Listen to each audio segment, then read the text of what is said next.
Alongside Brent Hubbs and Rob Lewis, I'm Austin Price for the Rocky Top Roundtable on this Vanderbilt week. Guys, Vanderbilt comes into this game, they're depleted. They've had opt-outs. Coach Mason has been fired. They're down to, most people say right around 40 to 45 players.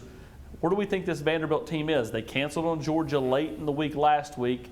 Brent, is there a possibility that could happen again to Tennessee this week? Well, certainly. I think it's definitely a possibility. I'm not saying it will happen, but I mean, everybody's going to be waiting to make sure the SEC doesn't release something, Friday afternoon as they did a week ago. We were doing Nashville radio when the news came out that they weren't going to play Georgia. So I don't think there's any doubt that that's a possibility. Vanderbilt has assured the SEC office that they would have enough to play, which is why there was no shuffling of the schedule this week.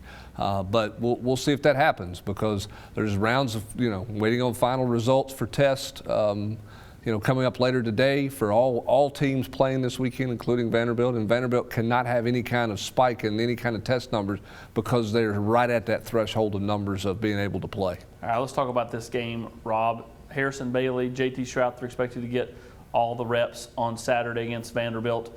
Let's start with Harrison Bailey. What impressed you about the freshman in his first career start against Florida? Just his poise. I mean, it's easy to say, he didn't make any big plays, but he also didn't make any, bad plays. He didn't force the ball. He didn't panic and throw one into coverage like we've seen all year long from the quarterback position.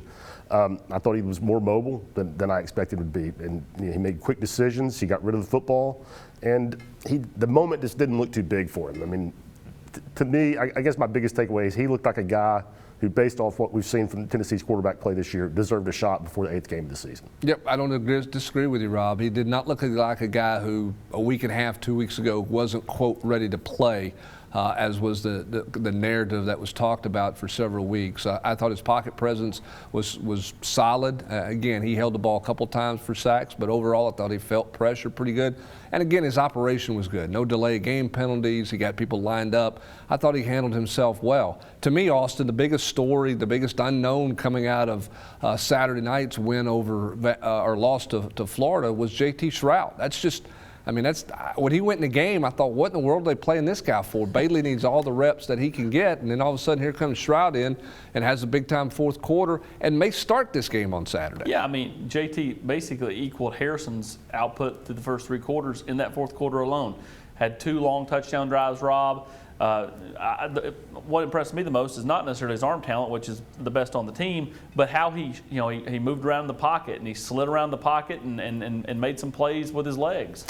That caught me off guard as well. But, the critics are going to say, oh, Florida was in prevent, there was cushion there all the time. I don't care. 12 of 14 for 121 yards and 2 back-to-back 90-plus yard touchdown drives. I mean, that's impressive. And, he handled pressure well. He didn't panic. He was decisive, and he pushed the ball downfield in a way that we haven't seen a Tennessee quarterback do this year.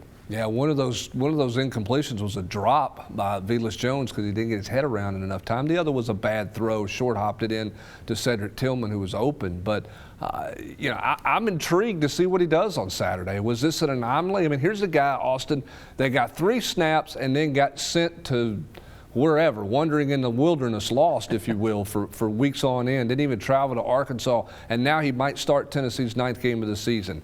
Just sums up kind of Tennessee's quarterback situation, rotation, and decision-making with that position by this staff all season long. I've told you all week, given the right amount of opportunity this Saturday, it wouldn't surprise me at all if he throws for 250 or 300 yards. Could be like that Memphis game from 2010 where Bray kind of burst onto the scene, was just chucking deep balls, and the Vols were rolling up points and yards. If you're Tennessee, this is a chance to kind of, I won't say get right, but at least get happy for a 60-minute game. I would expect them to be aggressive on both sides of the ball, but specifically offensively. Yeah, go ahead, Rob. I just think Tennessee's going to put up numbers, partly because of what you said, AP, but mostly because of Vanderbilt, who was not a very good football team when they were at full strength. And you look at the SEC stats, and they're either last or next to last in scoring offense, scoring defense, total offense, and they're reeling right now. Let's talk about Tennessee's defense. I thought played solid Saturday. It was not great, but to me, against the Florida offense, it scored on everybody to hold them to their lowest point total of the season. I thought was pretty solid. I thought they did some okay things, obviously, and nobody's gotten a lot of pressure on Kyle Trask, but Tennessee couldn't come close to getting anybody off the edge. there. And they didn't. I didn't think they timed their blitz stuff up real well from a disguise standpoint. I think they'll be aggressive this week in getting after Vanderbilt. I want to see them disguise some stuff up better than they did against Florida. I thought they tackled okay, and they forced the early field goal. Rob, they could not do what they did, which was give up those third downs late in the first half and lose the middle part of the football game the way they did. I mean, they got beat 14-0, and the offense was never on the field. Yeah, that last drive of the second quarter and the opening drive of the third quarter, I thought were that's where the game turned. Tennessee's trailing 10-7 with a little over 2 minutes left. Florida's on their own 25-yard line, and Tennessee lets them not only gives up the touchdown to swing the game with Florida getting the second half kickoff, they let them convert 3rd and 10, 3rd and 12 on that drive, and then Florida comes out and scores it's like a lightning bolt to start the third quarter. Lastly, we'll get you out the door here. What do we expect Saturday? I don't want scores or predictions, but what kind of game do you expect this game to be?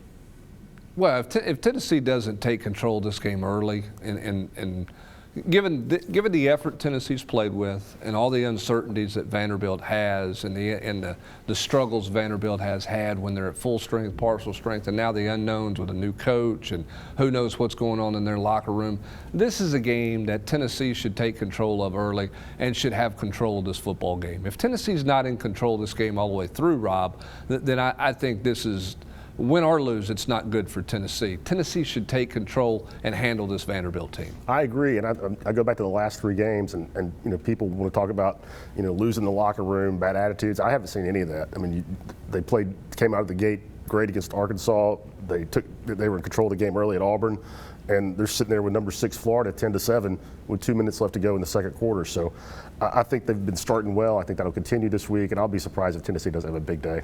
Yeah, I agree. I think Tennessee has a chance to run away and hide in this football game if they can get off to a quick start.